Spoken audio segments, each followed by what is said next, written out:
Urinary incontinence ഞാൻ പറഞ്ഞല്ലോ പലതരത്തിലുണ്ട് എന്നുള്ളത്. അതായത് സ്ട്രെസ് ഇൻകോണ്ടിനൻസും ഉണ്ട്, മറ്റേ ഓവർ ആക്റ്റീവ് ബ്ലാഡറും ഉണ്ട്. അതിന് രണ്ടിനും വ്യത്യസ്തമായിട്ടുള്ള ട്രീറ്റ്മെൻ്റാണ് ഉള്ളത്. അർജന്റ് കോണ്ടിനൻസ് എന്ന് പറയുമ്പോഴത്തേക്കും മരുന്നുകൾ കൊണ്ടിട്ട് നമുക്കത് കറക്റ്റ് ചെയ്യാൻ സാധിക്കും. ഒട്ടും പറ്റുന്നില്ല എന്നുള്ളൊരു ഫേസിലെത്തുമ്പോൾ മാത്രമേ ഉള്ളൂ, വളരെ ലേറ്റ് സ്റ്റേജിൽ മാത്രമേ ഉള്ളൂ നമ്മൾ സർജറിക്ക് പോവുകയുള്ളൂ. മൂത്രസഞ്ചിയിൽ നിന്നുള്ള മൂത്രത്തിന്റെ ഒഴുക്കിനെ നിയന്ത്രിക്കുന്ന പേശികളെ എങ്ങനെ ദൃഢപ്പെടുത്താം എന്ന ചിന്തയിൽ നിന്നാണ് ചില പ്രത്യേക തരത്തിലുള്ള ടേപ്പുകൾ ഉപയോഗിച്ച് അയന പേശികളെ ബലപ്പെടുത്തിക്കൊണ്ടുള്ള ചികിത്സ രൂപപ്പെടുന്നത്.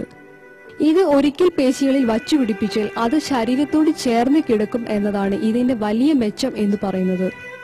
ഇവിടെ നമ്മൾ സാധാരണയായിട്ട് നമ്മൾ ഓപ്പറേറ്റീവ് സർജറി ചെയ്യുന്നത് എന്ന് പറയുന്നത് TOT എന്ന് പറഞ്ഞിട്ടുള്ള ഒരു ടെൻഷൻ ഫ്രീ വെജൈനൽ ടേപ്പ് അല്ലെങ്കിൽ ട്രാൻസ് ഒബ്റ്റുറേറ്റഡ് ടേപ്പ് ഉപയോഗിച്ചിട്ടാണ് നമ്മൾ സാധാരണ ചെയ്യാറുള്ളത്. ഇതിൽ ആദ്യം തന്നെ മൂത്രസഞ്ചിയിലേക്ക് നമ്മൾ കത്തീറ്ററിടും.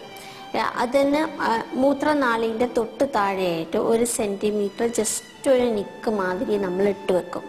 എന്നിട്ട് നമ്മൾ മൂത്രസഞ്ചിൻ്റെ മൂത്രനാളി പുറത്തേക്ക് ആ മൂത്രം ഒഴിക്കുന്ന ഭാഗമുണ്ടല്ലോ, അവിടെ നിന്ന് 2 സെൻറ്റിമീറ്റർ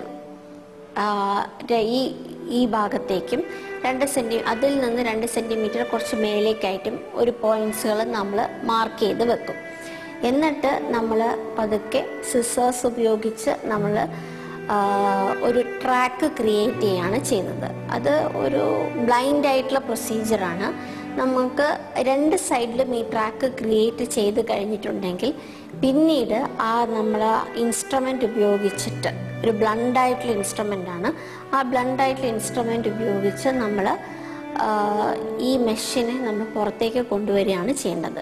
ഇവിടെ ശ്രദ്ധിക്കേണ്ട ഏറ്റവും ഇമ്പോർട്ടൻ്റ് ആയിട്ടുള്ള കാര്യം എന്താണെന്ന് വെച്ചിട്ടുണ്ടെങ്കിൽ മെഷ് വളരെ ടൈറ്റ് ആകാൻ പാടില്ല.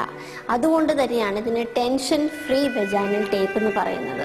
അപ്പം മെഷ് അത് നമ്മൾ ചെയ്യുന്ന സമയത്ത് അത് നമുക്ക് മനസ്സിലാക്കാൻ സാധിക്കും. നമ്മൾ ഒന്നുകിൽ ഏതെങ്കിലും ഇൻസ്ട്രുമെൻ്റ് അതിൻ്റെ ഇടയിൽ വെച്ചിട്ട് നമ്മൾ ജസ്റ്റ് ഒന്ന് വലിക്കുകയാണ് ചെയ്യുന്നത്.